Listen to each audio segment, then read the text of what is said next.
जो लोग फुटबॉल का मैच देखने जाते हैं उनको क्या मिलता है? कुछ नहीं मिलता है। उनको शौक है फुटबॉल का मैच देखने का। तो मेरा कहना है ध्यान को शौक बनाओ ना। तुरंत ध्यान करने वाले एकदम वसूली क्यों करने बैठे? तो ध्यान करने वाले मेरे को परीक्षा पास हो जाना चाहिए, ध्यान करने वाले मेरी नौकरी लग जाना चाहिए, ध्यान करने वाले मेरी लड़की का शादी हो जाना चाहिए। अरे मैंने ये अपेक्षा होती है ना, ये आशय भी निर्माण करती है। मेरे को शौक है ध्यान का, इसलिए ध्यान करती हूँ, ये ध्यान करता हूँ। उसके जैसे फुटबॉल का मैच देखने का शौक है, वैसे ध्यान करने का शौक लगाओ ना। ध्यान को शौक लगाओ तो सब प्रॉब्लम दूर हो जाएगी। हम क्या करते हैं, तुरंत आधा घंटा ध्यान किया, वसूली करना लग जाते हैं, उससे हमको ये मिलना चाहिए, हमारा ये अच्छा होना चाहिए। ऐसा क्या करो नहीं।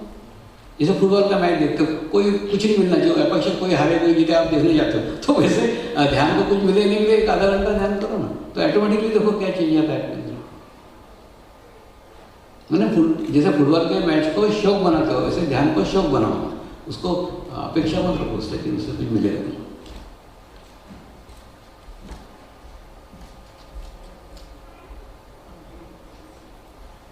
तो खूब चमत्कारिक परिणाम अपने आयुष्य के अंदर आते हैं। लेकिन तुम करके देखो, चलो करके देखते हैं, ऐसा बोल के भी किसी ने किया ना, तो भी उसको रिजल्ट आएंगे।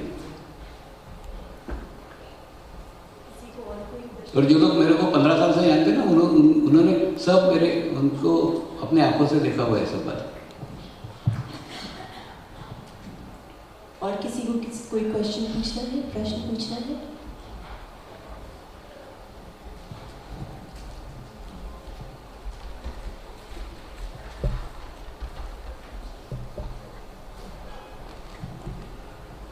प्रणाम स्वामी जी। हमारे परिवार में किसी लोग को कोई तकलीफ हो तो उनके लिए हम क्या कर सकते हैं? नहीं, पहली बात तो क्या है, तुम्हारे स्त्रियों का यही प्रॉब्लम है। मैं मतलब ना, जैसे एक 5 किलो का बर्तन उठाने का है, तो पहले हाथ में ताकत तो लाओ कि 5 किलो का बर्तन उठाए। तो बर्तन उठाने का हड्डा टूट जाएगा तो अपने को डॉक्टर के पास जाना पड़ेगा। पहले तुम तुम्हारा स्थिति अच्छा करो, फिर दूसरे के बारे में सोचो। लेकिन हम सोच सकते हैं उनके, ये सोच के क्या करोगे? क्या हाथ ही नहीं लगा तुम्हें सोच के? अरे बाबा, मैंने बताया ना, 5 किलो का बर्तन तब उठा सकते हैं जब तुम्हारे हाथ में ताकत है। तुम्हारे हाथ में ताकत नहीं तो 5 किलो का बर्तन उठाने जाएंगे तो नुकसान होगा ना। और तुम्हारे सोच के उनको क्या फायदा होगा? तुम्हारे सोचने से उनको कुछ फायदा होता है तो अच्छा है ना, उससे तुमको भी नुकसान है, उनको भी नुकसान है। लेकिन हम उनको बोलते हैं कि आप प्रार्थना धाम में प्रार्थना हाँ, करो, लेकिन कुछ फर्क नहीं पड़ता। तो वो लोग बोलते हैं कि आप हमारे तरफ से प्रार्थना करो क्योंकि आप ध्यान करते हैं। नहीं, प्रार्थना लिखवा सकते हो, लेकिन तुम खुद प्रार्थना मत करो।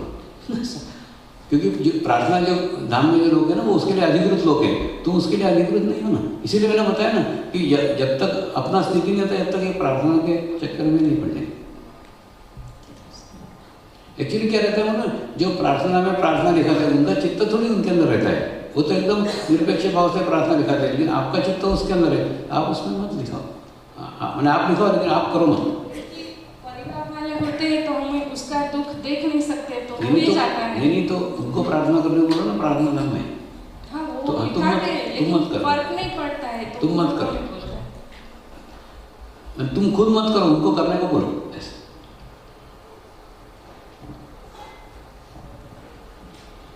एक्चुअली क्या है बताओ, क्या अपना ना शरीर में अपने को इंडिकेशन देता है कि शरीर नाशवान है। होता है ना, जैसे उम्र हो जाती है, कभी घुटने दुख जाते हैं, कभी कमर दुख रहे, कभी कंधे दुख रहे, यानी वो सब बता रहे हैं कि मैं नाशवान हूँ, मैं नाशवान हूँ। तो इसमें से मार्ग क्या है, तुम ध्यान करके, मेडिटेशन करके अपनी स्थिति ऐसी बनाओ कि घुटना दुख रहा है लेकिन पता नहीं चल रहा है कि घुटना दुख रहा है। तो ऐसी स्थिति आपकी हो सकती है ना कि शरीर की व्याधियाँ हैं लेकिन शरीर की व्याधियों का तकलीफ आपको महसूस नहीं हो रहा है।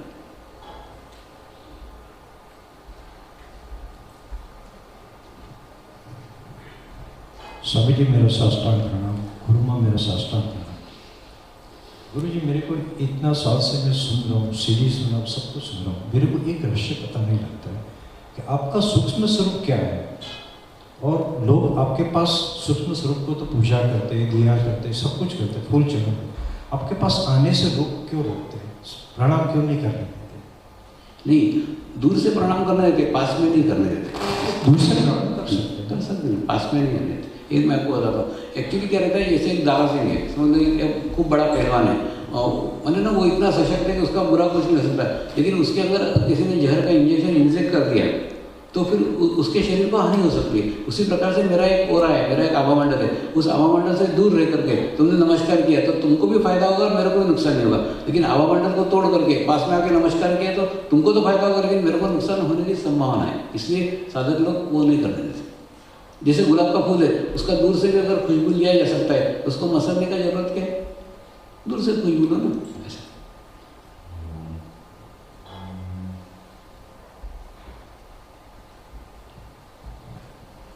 दूसरा नमस्कार करते हैं स्थिति को, जैसे गुरु पूर्णिमा आ रही है, चैतन्य अवसर, उस समय तो मैंने सब वॉलेंटियर्स सबको बोलते कि नहीं नमस्कार करने आओ करके, क्योंकि वो एक स्थिति रहती है, उस स्थिति में नमस्कार किया जा सकता है।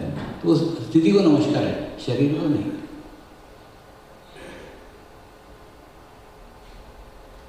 एक्चुअली क्या रहता है कि वहाँ पे ना उतनी व्यवस्था रहती है। अब जैसे ये जितना बड़ा हॉल है ना, इतना बड़ा स्टेज रहता है, उसके दूर जा करके वो लोग बैठते हैं, तो एक डिस्टेंस में। दूसरा एक अनाड़ी सब समझाता हूँ, आपको समझ में आया। जैसे ना पुराने ज़माने में साइकिल के अंदर हवा भरी जाती थी, एक पंप रहता था, तो ऐसे अपन हैंडल ऊपर उठाते थे ना, उसको एक छेद रहता था, वो छेद में से हवा अंदर जाती थी, फिर अपन हैंडल नीचे करते थे तो वो पाइप में से हवा साइकिल के हमारे ट्यूब में जाती थी। वैसे शक्तियाँ मेरे अंदर नहीं है, मैं शक्तियाँ खींचता हूँ और फिर भेजता हूँ, तो ऑटोमेटिकली जितना मेरे को स्पेस दोगे, जितना डिस्टेंस दोगे, उतना मेरे को खींचने के लिए जगह मिलेगी, और जितने खींचने के लिए जगह मिलेगी उतना मेरे को खींचने के लिए अच्छा रहेगा। अब जब 2-2 लाख लोगों के शिविर रहते हैं, तब तो इससे भी दूर डिस्टेंस के ऊपर लोग बैठे रहते हैं, कैमरामैन भी इतने पास में नहीं रहता, तो ऑटोमेटिकली वो स्पेस मिलती है। जितनी स्पेस मिलती है उतना एनर्जी को अच्छे से ग्रहण कर सकते हैं, उतने तभी इतने लाखों लोगों तक पहुँच सकते हैं। अगर तो एकदम ही मेरे छाती पे आके बैठ गए तो फिर क्या बोलते हैं ना, मैं खुद ही नहीं ले पाऊंगा तो मैं क्या दूंगा।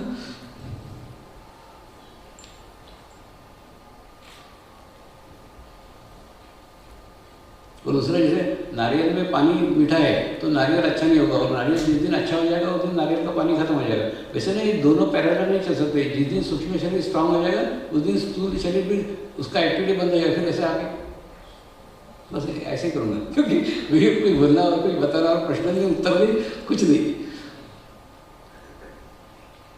क्योंकि वो स्थूल का फिर एक्टिविटी धीरे धीरे कम हो जाएगा। इतना घूमना कहीं जाना आना फिर थोड़ी पॉसिबल है।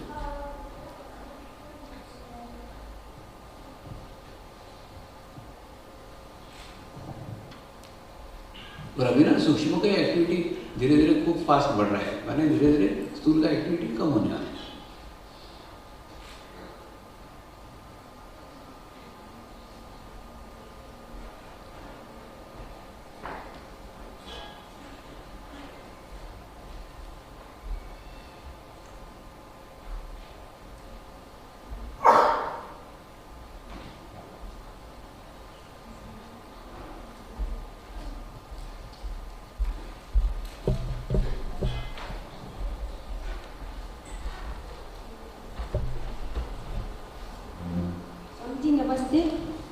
मैंने एक बुक पढ़ी, मृत्यु के बाद की दुनिया। इसमें लिखा है कि जब जीव ऊपर जाता है तो अपने रिलेटिव जो गुजर गए वो सब आते हैं और कहते हैं आओ आओ, तो ये सब बात सही है। और ऊपर एक अलग सी दुनिया है जो कंप्यूटर है, और अपने जो कर्म के अनुसार सब जीव ऊपर जाके आता है नीचे वापस, तो ये सब सही बात है? नहीं, अभी मेरे को मृत्यु नहीं मिली, इसमें मेरे को उसकी जानकारी नहीं। लेकिन जो बियॉन्ड बॉडी एक्सपीरियंस है ना, वो एक बार एक अच्छाधिपति ने मेरे को पूछा था कि आप जो शरीर छोड़ करके जाते हो तो वो क्या प्रकार है। वो प्रकार ऐसा है कि माने एक तो स्वेच्छा से जाना और एक ऐसी परिस्थितियाँ निर्माण हो जाना कि आपको जाना पड़े, ऐसे दोनों स्थिति में वो जा सकता है।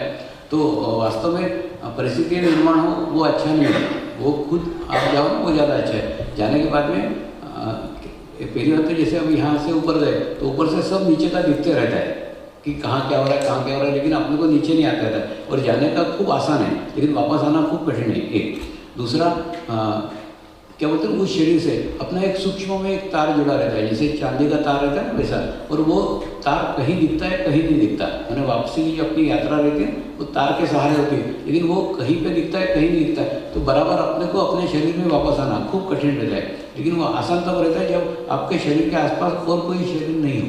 इसलिए जब गहन ध्यान अनुष्ठान करते हैं ना तो 12-12 फीट के पत्रे ठोक देते हैं आसपास, तो ऑटोमेटिकली कोई भी मेरे आसपास कोई भी शरीर नहीं रहता, कोई भी साधन नहीं रहता है। तो खूब बड़ा एरिया रहता है, इस एरिया के अंदर मेरे को मेरा नीचे आना पड़ता है, तो वो उस समय आना आसान रहता है। इसलिए उसी समय ये ध्यान करते हैं। तो वो जैन दक्षाधिपति ने अपने कोई जैन धर्म ग्रंथ में भी देखा, तो ये का ही वर्णन है जो मैंने बताया था। तो वो बोले कि हमने पुस्तकों में पढ़ा था, लेकिन ये पद्धति का हमको प्रत्यक्ष अनुभव नहीं है। तो लेकिन मैंने उनको बताया जिसने सूर्य को देखा है वो सूर्य को सूर्य ही बोलेगा ना। तो क्या बोलते हैं ना, अनुभूति एक ही है, वो इस धर्म के अनुसार नहीं हो या अन्य कोई धर्म के अनुसार नहीं हो।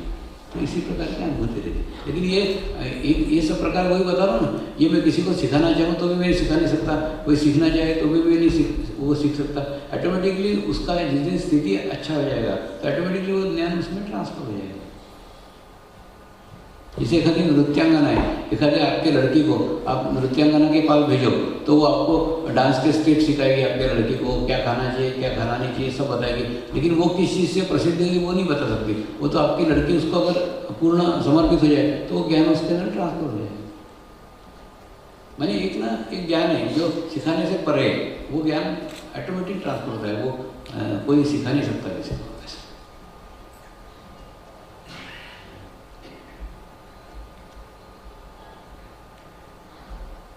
अब देखो ना, जैन मुनि के ऊपर मैंने 2-3 ग्रंथ लिखे, जबकि मैं जैन नहीं हूँ, तो ये कैसे हुआ? तो उनके साथ रहते और दूसरा उनके अंदर का ज्ञान मेरे में ट्रांसफर हुआ तो वो लिख दिया।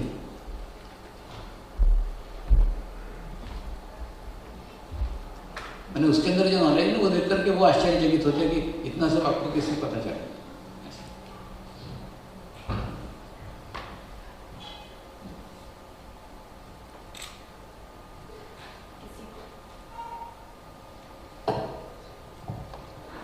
किसी को और कोई प्रश्न पूछना है?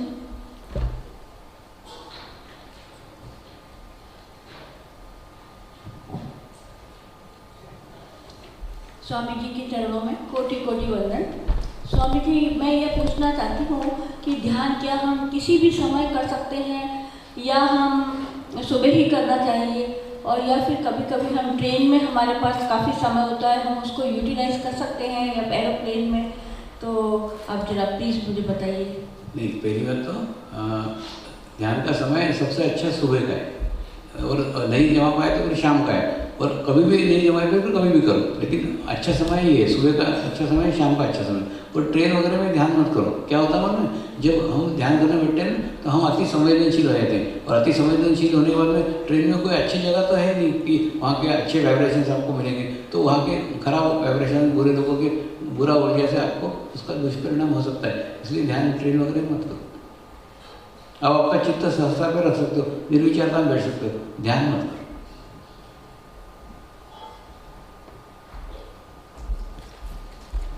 सबसे अच्छा टाइम सुबह 4 से 6, इसके बीच में ध्यान करो। आजकल मैंने नया प्रयोग चालू किया है, वो सुबह 3:30 बजे उठ करके मैं एक व्हाट्सएप भेजता हूँ सब साधकों को, वो पूरा 3:30 बजे सर्कुलेट हो जाता है, बराबर 3:30 बजे सब साधक उठ जाते हैं।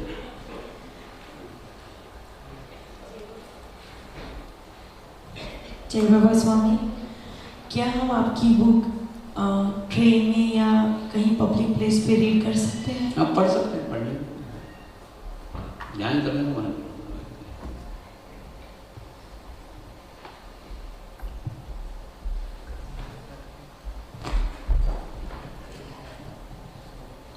स्वामी, मेरा प्रश्न है स्वामी जी कि ऐसा कहते हैं कि मंदिरों में या मेडिटेशन में काला कपड़ा नहीं पहनना चाहिए, ऐसा क्यों? इसमें ना एक रंगों का विज्ञान है, उन लोगों से पूछो, वो आपको और अच्छे से एक्सप्लेन करके बता सकते हैं। ऐसा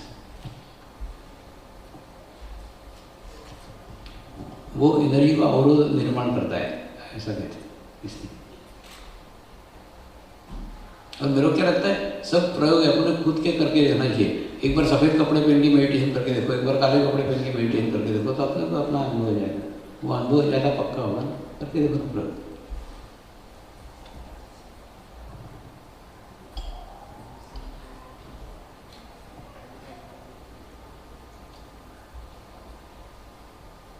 क्या रहता है मन में? अनुभूति से बड़ा कोई गुरु नहीं है। एक ना कोलिन करके क्रिश्चियन पादरी था, इंग्लैंड में है बनता हुए, तो वो सोफे पे बैठा था, मैं सोफे पे बैठा हुआ था, तो उसने पूछा कि ऐसे बातचीत चल रही थी, मैंने बोला अब हाथ कर ऐसे, तो कैसे वाइब्रेशंस आ रहे हैं? हाँ आ रहे हैं। उसको मैंने बोला अब कोलिन जमीन पे बैठ, अब कैसे वाइब्रेशंस आ रहे हैं? तो बोले अब एकदम खूब जोर से आ रहे हैं, खूब बढ़ रहे हैं। मैंने बताया हमारे यहाँ गुरु को से नीचे बैठते हैं, गुरु के पैरेलल नहीं बैठते। तो फिर उसको मैंने जो चीज़ पुस्तक में नहीं समझ में आती ना, वो चीज़ अनुभव से समझ में आई। दूसरे दिन जब थियोसॉफिकल सोसाइटी का लेक्चर था, सारे अंग्रेज सूट टाई बूट बैठ के कुर्सी बैठे थे, ये अंग्रेज महाराज जमीन पे बैठे थे। इनको मालूम पड़ गया कि नीचे बैठने से ज़्यादा वाइब्रेशन आते हैं। तो कहना मतलब अपने सब अपने अनुभव लेके प्रयोग करके देखना चाहिए ना, तो अपने को अपने रिजल्ट मिलते हैं।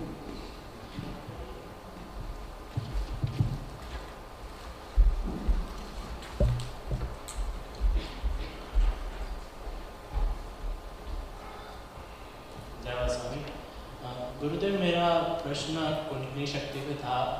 आप बोलते हैं कि हम कुंडलिनी जब बच्चे छोटे होते हैं, घर में होते हैं, तो सहस्त्रार से आके अपने मूलाधार में जाके बैठ जाती है और सुप्त रहती है गुरुदेव, और फिर हम पूरी कितने जन्म हम उसको जागृत करने के लिए ध्यान करते हैं, तो वो स्टार्टिंग में क्यों नहीं जागृत रहती है, स्टार्टिंग में क्यों नहीं सहस्त्रार पे रहती है? नहीं, वास्तव में उसको जागरूक करने वाला कोई व्यक्ति चाहिए ना। जब तक कोई अधिकारी पुरुष उसको जागरूक करने वाला नहीं आता ना, तब तक वो जागरूक नहीं हो सकती, और उसके बाद में उसके सानिध्य में वो जागरूक होती है। मैंने बताया ना, वो भी जागरूक नहीं करता, वो भी निमित्त है, लेकिन उसके सानिध्य में हम इच्छा करते हैं तो जागरूक हो सकती है ऐसा। लेकिन जन्म से वो जागरूक नहीं रहती। तो मैंने कई ऐसे लोग हैं जिनकी बिना जागरूक हुए वो इस दुनिया से कुछ कर जाते। और कुंडलिनी जागृति सब कुछ नहीं है। मेडिकल कॉलेज में एडमिशन मिल गया मतलब डॉक्टर बन गए क्या? नहीं, बाद में तुमको अभ्यास करना पड़ेगा, प्रैक्टिस करना पड़ेगी, तो डॉक्टर बनोगे। स्टेप बाय स्टेप होता है, सब एक जन्म में होता है ऐसा नहीं। अब मेरे को याद है एक 92 साल की साध्वी मेरे को मिलने आई थी, और वो बोली मेरे को 80 साल हो गए, 12 साल की थी तब से मैंने दीक्षा ली, लेकिन मेरे को अनुभूति नहीं हुई। तो मैंने उसको बताया ठीक है, क्या बोलते हैं ना, इस जन्म में अनुभूति हुई, साधना अगले जन्म में करना, तो एक ही जन्म में सब कुछ प्राप्त हो ऐसा जरूरी नहीं। जय बाबा स्वामी गुरुदेव, जय बाबा स्वामी गुरुदेव, मोक्ष प्राप्त जब होता है, जिस स्थिति में आपको फॉर एग्जाम्पल आपको मोक्ष मिला, उसके बाद आत्मा का क्या होता है? आप दूसरे के उद्धार के लिए जीते।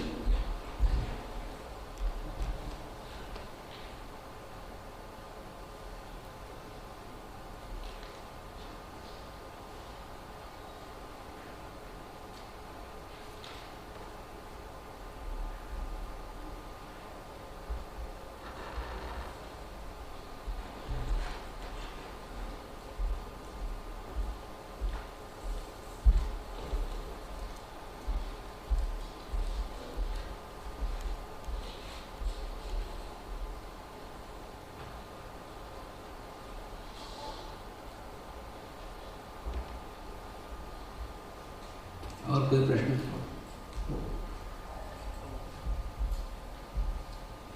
दूसरा, सब प्रश्नों का एक ही उत्तर है, 30 मिनट बिना अपेक्षा से ध्यान करो, सब उत्तर तुमको तुम्हारे ही मिलेंगे। लेकिन मेरे शब्दों को याद रखो, बिना अपेक्षा से करो, ध्यान लगना चाहिए, अपेक्षा से भी ध्यान करने में बैठो। जय बाबा स्वामी, मेरा प्रश्न ये है कि ध्यान करने के लिए क्या